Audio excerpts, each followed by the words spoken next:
L'objectif de ce TP est de doser la bétadine pour vérifier les indications inscrites sur la notice, à savoir une concentration de 10% de polyvidone iodé.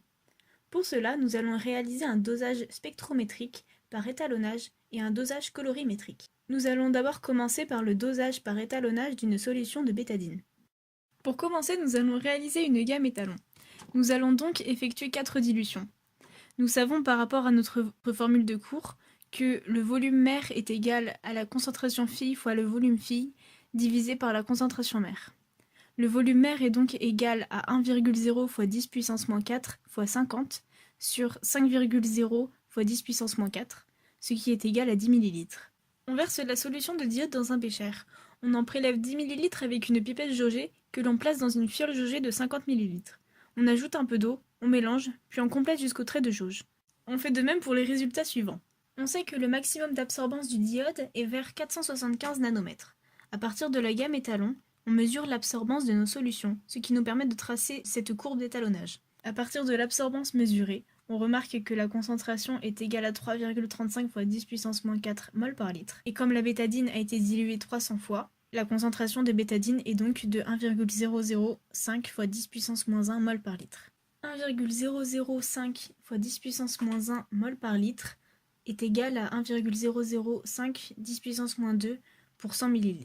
Une mole de diode étant libérée par 2362,8 g de polyvidone, la masse de polyvidone est donc égale à 23,7 g, ce qui représente un pourcentage de 23,7%.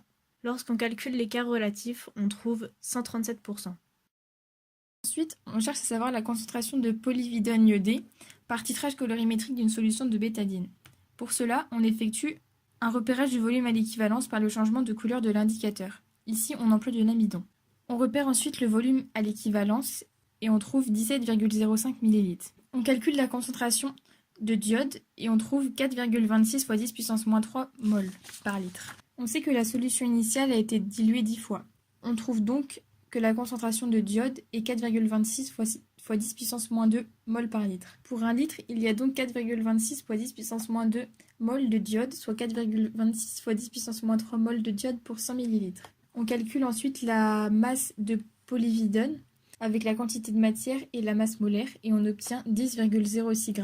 Il y a donc 10,06 g de polyvidone iodé pour 100 g de solution, soit 10,06%.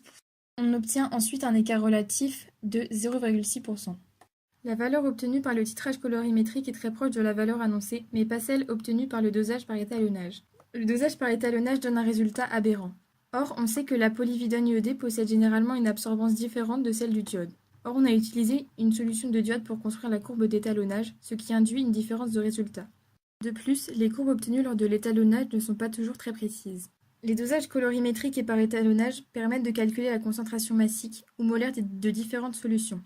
Un protocole rigoureux, un matériel adéquat et une utilisation correcte de ceux-ci sont nécessaires afin d'obtenir un résultat de qualité.